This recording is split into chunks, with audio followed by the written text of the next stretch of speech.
là-bas c'est la réserve. Normalement là c'est les tables et les rayons, et quand il y a autant de monde, c'est pendant la période de Noël. Pour vous dire, la semaine on voit passer à peu près entre, je sais pas, 200-300 personnes par jour. La librairie fait 150 mètres carrés en 3 parties. Donc je parle forcément de là où je suis, hein, c'est variable selon les librairies. Le samedi, on voit plutôt passer entre 600 à 1000 personnes. Et le jour de Noël, on voit 5000 personnes. Wow. C'est juste pour vous mesurer, c'est un objet physique. Et 5000 personnes à qui il va falloir vendre, que font les reines après. Disons que là, pour la toute première partie, c'est une personne qui est rattachée à faire que ça, mais en gros, je le fais aussi, ça m'arrive souvent de le faire. Donc j'ouvre la porte, il est 8h du matin, il y a un peu de tôt. Ah oui, je vais vous mimer, et pour que j'arrête de le faire, il faut que vous me disiez ce que je fais. Donc là, oh là là, des livres. Des cartes. C'est lourd. C'est lourd. Dans la réserve. Par jour, ça fait, au mois d'août, je peux avoir que 10 colis. En période de Noël, c'est 50 colis par jour. Les colis font à peu près 12 kilos. Parfois un peu moins. Et j'ai une deuxième livraison à midi. Mais le matin, quand je fais ça, donc on les met sur des rolls, en fait, on pousse en fait comme ça. Après on les redéballe au fond. Donc quand je suis là dans la réserve, donc j'ai mes piles de carton comme ça. Donc ça, on ouvre, je les sors. Et ensuite c'est un des boulots les plus mécaniques qu'il y a. On les enregistre dans le stock, c'est-à-dire que le travail de gestion se fait par l'ordinateur. Tout livre qui arrive doit être intégré dans l'ordinateur, donc dans la gestion, et tout livre qui va en sortir, à l'autre bout, devra être indiqué dans l'ordinateur. Parce que sinon, qu'est-ce qui se passe? L'ordinateur, mettons, me dit qu'il y a un livre, il me dit qu'il n'y en a pas, alors qu'en fait je l'ai. Et sinon, on me dit qu'il y en a un, et en fait je ne l'ai pas. C'est le moins drôle. Ensuite, j'ai ça. Donc, je vous ai ramené un petit peu des livres sur les animaux, vous pourrez les regarder si vous voulez. Donc, comme ça.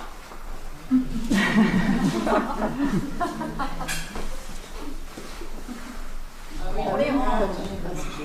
Ça rend alphabétique. Parce que je ne suis pas grande, mais aussi là, comme ça. Parce qu'on en a plein dans les réserves. Ensuite, la porte est là. Moi, je suis en train de travailler au bureau. Mettons-moi. Voilà. Je suis en train de travailler au bureau. Et là arrive quelqu'un qui est très important dans le métier, que je salue, bonjour. Il s'installe là. Et ça, c'est une feuille.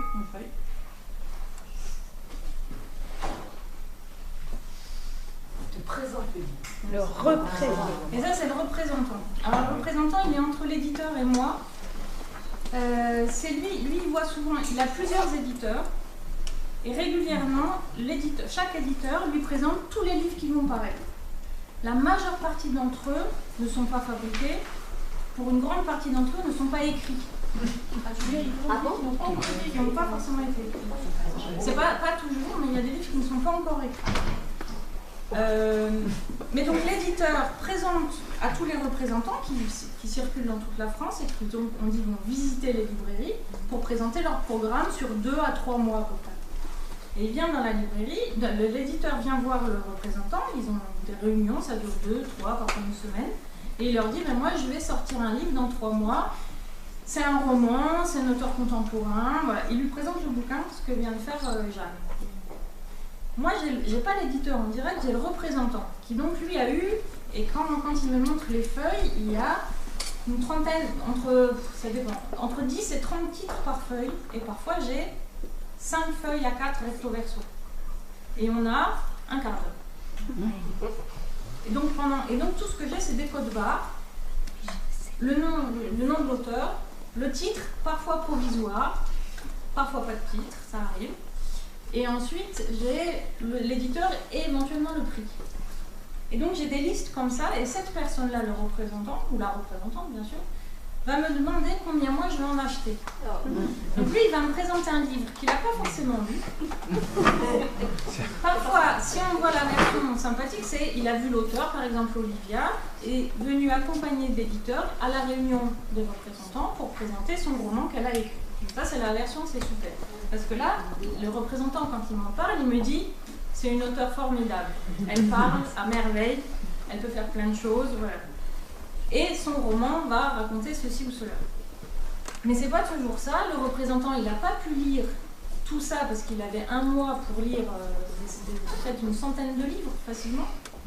Donc parfois, il me dit juste ce qu'on lui a dit du livre, quoi. Et moi, je dois décider à ce moment-là, donc avec ces petites données-là, combien je vais en acheter. Donc mon métier principal, le plus important dans le métier de libraire, c'est il faut que je puisse vendre un lecteur, donc au client de la librairie, avant de payer le livre que j'ai acheté. Et en gros, j'ai 1 mois. C'est-à-dire que globalement, à quelques différences près, j'achète un livre qui va paraître au 1er décembre, et ben je ne le paierai que 30 jours plus tard. C'est un vrai truc de commerce, pour ceux qui sont commerçants, je ne sais pas. Donc je le paierai dans 30 jours. Et ben, du moment où il arrive, donc la date de la facture, j'ai 1 mois pour le vendre. Ça, c'est la configuration la meilleure. C'est-à-dire que là, j'engage pas de trésorerie. Et donc, le livre que je vais vendre, je vais récupérer l'argent avant de payer mon fournisseur, c'est-à-dire le distributeur et derrière le... Toute la mécanique de la librairie, c'est ça. C'est-à-dire, il faut que j'achète en pensant qu'il faut que j'arrive à vendre tout ce que j'achète dans les 1 ou 2 mois, on peut donner un peu de marge, 1 ou 2 mois avant. Alors, évidemment, ça ne marche pas. Évidemment, non. Et donc, ce qu'on est obligé de faire, c'est, enfin, voilà, après, mais le travail de l'achat, c'est-à-dire quand je l'achète et quand je le vends, ça c'est très important. Et donc, qu'est-ce que j'achète? Et ce roman, qui peut moi me passionner, je vais me dire, ah, j'adore Olivia, ce qu'elle écrit, et j'ai hâte de lire le prochain. Et donc, de l'échanger et de le faire partager à des lecteurs. Mais si ça se trouve, je n'ai pas la clientèle pour, en fait. Oui. Peut-être que les gens qui sont là, ils ne vont pas aimer ces livres-là. Alors, en littérature, il y a des choses très marquées, mais en sciences humaines ou même en polar, par exemple, je peux avoir un lectorat de polar. Moi, je sais que j'ai ça d'hommes qui aiment bien les polars très trash, très sanglants. Moi, j'aime pas trop. J'aime bien les polars, mais pas forcément les trash et sanglants. Mais je suis obligée d'en acheter quand même, en me disant que celui-ci risque d'être bon parce que je pense à tel lecteur. Et quand j'achète un bouquin, à ce moment-là dont je parle, je pense toujours à des lecteurs précis. Je pense toujours à un monsieur ou à madame que je connais et qui je sais va le lire.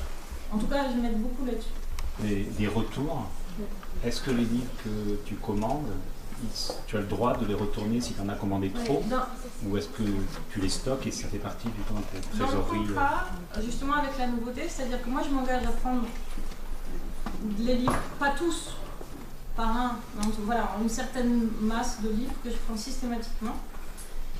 Je m'engage à les mettre en avant, c'est-à-dire à les ranger, à faire des tables, voire à recevoir des auteurs. Mais dans le même temps, l'éditeur me donne cette possibilité de lui retourner.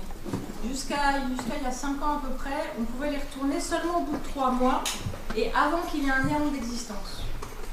Maintenant, ça n'existe quasiment plus. On peut les retourner à tout moment. Mais globalement, en librairie, parce que ça paraît genre trop facile, en réalité pas tant parce que ça coûte cher en fait, puisque de le faire venir le transporteur, ça a un coût.